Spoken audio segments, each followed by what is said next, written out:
Hani, what a Hi. privilege it is to share the stage with two influential, prominent figures from the sporting world, especially here in the Middle East. Let's delve into our topic, football for all. Hani, I can't think of a better time that I've witnessed football for all than at the FIFA World Cup here in Qatar. It was such an example of just that. How do you reflect on the legacy of the World Cup, and what did that mean to football in Qatar? Wow. Uh, this question by itself gives me emotion. I can picture while you actually straight after you answer the question, the final of the World Cup, Argentina, France. Not only that, but also the final of the Asian Cup, Jordan, Qatar. And I can see how much passion the people of Qatar, not only the people who are living in Qatar, but those who actually been in Qatar for this such a long, such a lovely experience during the World Cup or during the Asian Cup. The amount of investment that has been done has really reflected positively on everything that happened during the World Cup. The pre-World Cup, during the World Cup, and after the World Cup. And the legacy that we are really feeling after the World Cup in terms of infrastructure, facility, training facilities, but also the change in legislations and the change in welfare, like the worker welfare laws, but and the investment that is in the training facilities has really I would say contributed a lot and more to the passion. Clubs in Qatar has really won a lot after the World Cup. They are using the facilities, the state-of-the-art stadiums, the training sites. There is a lot really has been, I would say, a win for everyone after the World Cup. But most of all, it's the passion, but it's also Qatar showing how human are important. The World Cup has added a lot to eliminate a lot of black stereotype that really happened, and the reflection that really, and the perception that was that was apparent that was in mind of a lot of people around the world about Qatar. During the World Cup, we didn't have any major incidents. So safety was there, harmony was there. We didn't see any issues. We felt that we are united, really. I've attended the 64 matches. Yeah. Wow. And I also attended the 51 matches of the Asian Cup. But every match you go and watch, you can see how much people, although they are diverse, but they are united. The flow of people going in the stadium and leaving the stadium with happiness, with smile, with joy, has really showed so much that we are one unity in the world. And this was a really major message that we wanted in Qatar to give to the whole world, that we are one. We are human before anything. Yeah. We have to live every moment with joy, but also we have to live every moment together as human. You're so right. It was so diverse, so inclusive, and it really changed the perception of the Arab people around the world. One of my colleagues said, "Okay, now the world knows we laugh and smile." And I was like, it's very sad that it had to get to that, but it really did change the outside world's perception of Arab people, which was just such a huge success. Emmanuel, let's talk about SIGA, Sport Integrity Global Alliance. What is that? What do you guys do? That's the $1 million question. Exactly. But if you allow me, I cannot avoid congratulating Hani and the whole nation of Qatar for winning twice in a row the Asian Cup. Yeah. Not only it was quite an achievement to organize the best ever World Cup, but it was also a huge achievement to win on the pitch for the second time in a row the Asian Cup. So well done. And thank you for the hospitality. SIGA is an idea whose time had come. And I was listening to Hani, and I could not resist thinking that, SIGA is for sport what the World Cup has been and was for Qatar. There is a world of sport before SIGA and a world of sport after SIGA, because we, as an independent, neutral, multi-stakeholder global alliance, committed to usher sport and the wider industry into a new era where integrity, transparency, accountability, human rights, fair play are at the top. We have brought these changes. We are a sort of tranquil revolution, because before we arrived, the world was kind of black and white as far as sport is concerned. You had the classic, traditional organizations, sports governing bodies, but there was nothing.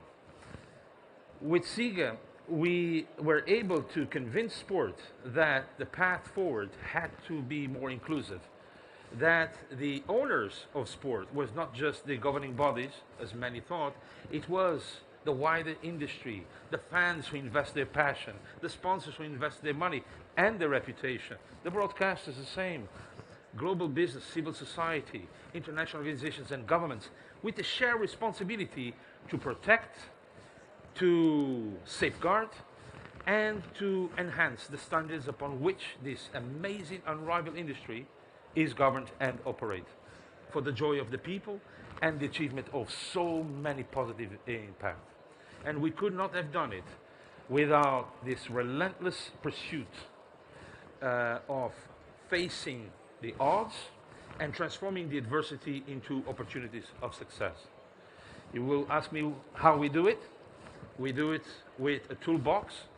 We do it with a set of the highest standards on governance, financial integrity, sports betting integrity, and youth protection. And we do it with the silver bullet. The silver bullet because it brings independent scrutiny. It brings the governance of sport into the lights. As sport is played in front of millions in broad daylight, so should be the governance and the operation of sport. This is what SIGA brings, and it is thanks to a growing, ample community that we are trailing the way forward.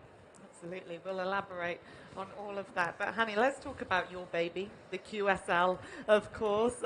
When I first arrived in Qatar 12 years ago, you were buying some wonderful players, Raul, Xavi, these huge sporting figures, but they were at the latter stages of their career. They were coming here as mentors almost, which they did. We've seen that with Akram Afif under him at Al Sadd, under Xavi. But what's the new direction for the QSL? Are you changing the process a little bit in terms of recruitment and where you're going? I'm glad you asked this question. Everyone thought that after the World Cup, there will be a drop. This was the perception also of everyone around. Oh, Qatar, with the World Cup, after the World Cup, what's going to happen? Well, a lot has happened.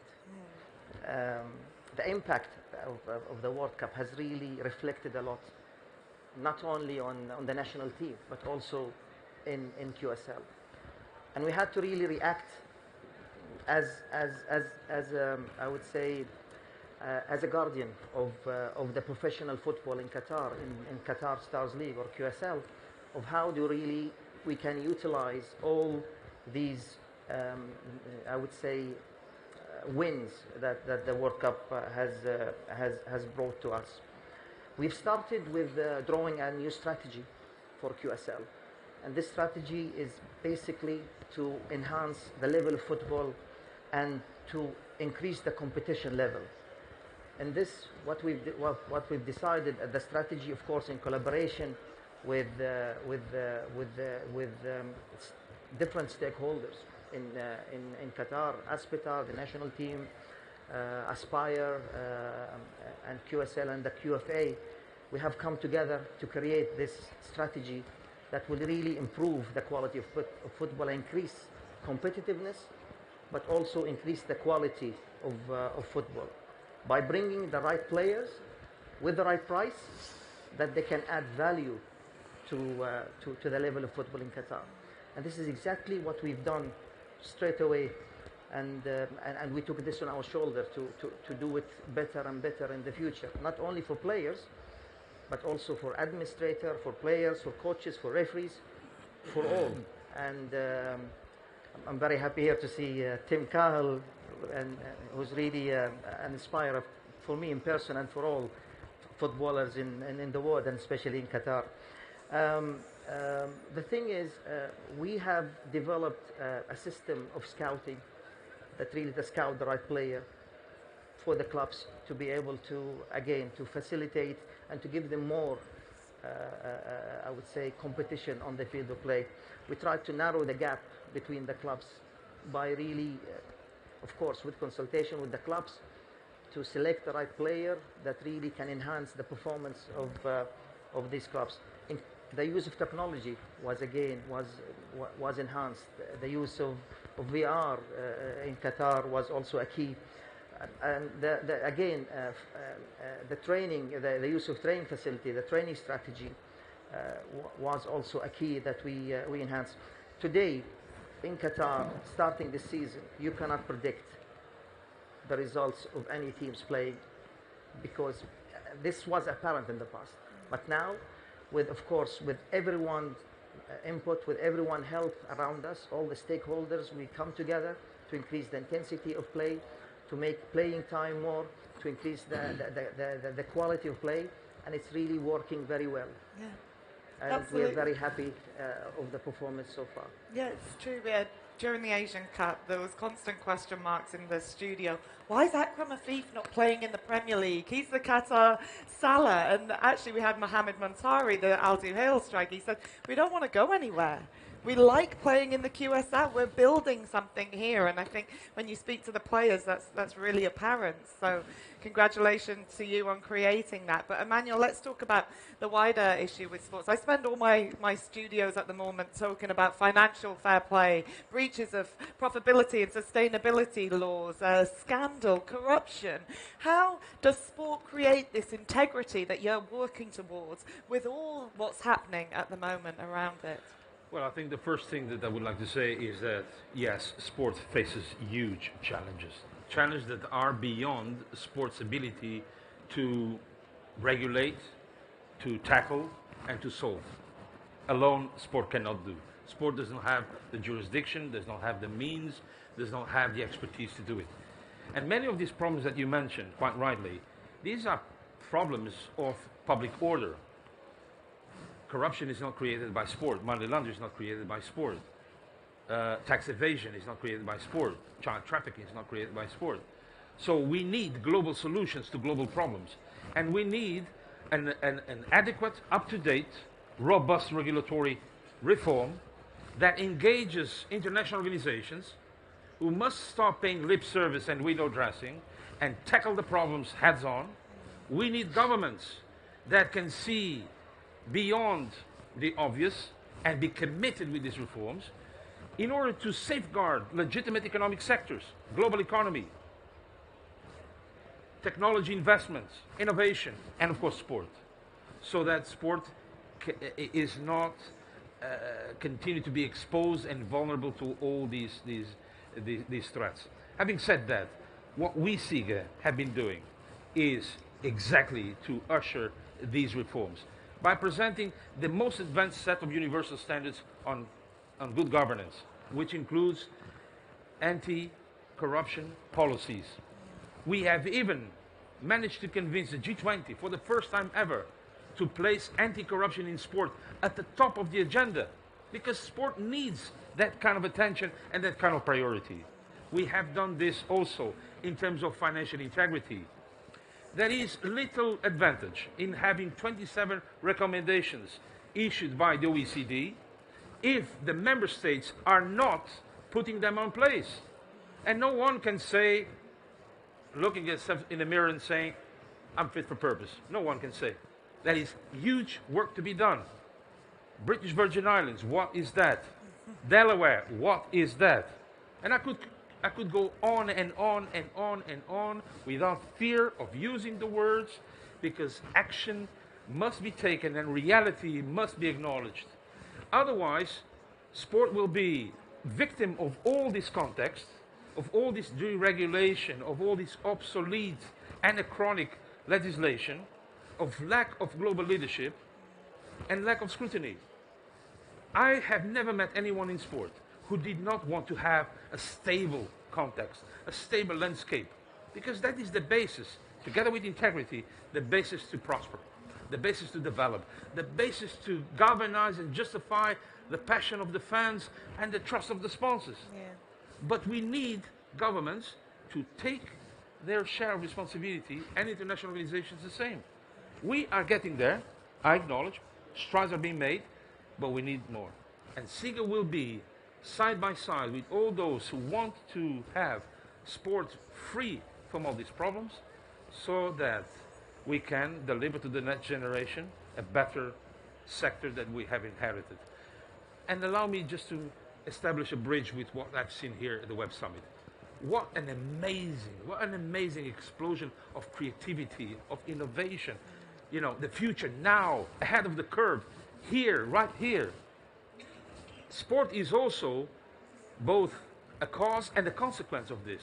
You know, it is a fast-growing sector with an amazing potential, generating wealth, prosperity, cultural, social, educational benefits for all.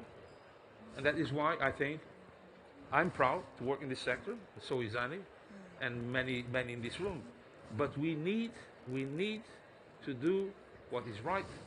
We need to implement reforms in a positive way, with a constructive tone, with a positive language, convincing rather than imposing, encouraging rather than dictating, because it's very easy to name and shame, but that is wrong. What we need is to name and fame and recognize the progress that has been made. And for that, I started my intervention by taking my hat off to the amazing progress that I have seen here, on the pitch, off the pitch. You just look around and you see a city and a country that has been completely transformed since the last time I was here. Yeah, you have an almighty task on your hands. I don't envy you, but I'm an glad, almighty man. I'm glad you're Not here afraid. to do it. I And really I'm not am. alone. Sport is grateful, that's for sure. Hani, I can't help but take in the room. We are surrounded by technology, modern technology, AI, social media, and I know you are certainly a modern man when it comes to developing refereeing in the game. You were the first league in Asia to bring VAR to these shores. Is there room for more technology in football? Are we going to see AI robots refereeing games in a couple of years? Where's it all going? Football is it's a game of human. With human comes error, and sometimes you need this diversity on the pitch. Technology, I can say that we cannot go back and take out technology from football now. Everything around football now is built around technology, and a lot of technology is built around football. On the refereeing aspect, yes, the VR is very important. It's an important tool to add fairness to the game, but also to add, again, from a point of integrity, again, it is a deterrent. It works as a deterrent for those who try to, against all match fixing or match manipulation, because again, you have a second chance to correct your decision, and there is no excuse when you have the opportunity to correct it and you don't correct it because you already made one mistake on the field of play. You have an opportunity to correct it, so please go and correct and this will add only fairness to the game. There will always be new technology, I would say, approaches. We started with the VR, we have the goal line technology, we have the semi-automated offside. We trialed the fully automated offside in the Club World Cup in Jeddah last year. So again, but the most important is not for the technology to take over. We always encourage, not only encourage, we always promote that the referees has to take the decision. They are the main person who take a decision. So please take the decision and then use the technology as a parachute. You can only use a parachute in a certain situations. It's only a matter of critical situation that you can use the technology or the parachute to save and to be fair to the teams. Well, I think that's our chat over, gentlemen. It went pretty quick, didn't it? Okay, well, thank you so much. And really, sport is very lucky to have you both really at the forefront, ahead of the curve, making things happen. So thank you. A round of applause for Emmanuel and Hani. Thank you. I think we head out here.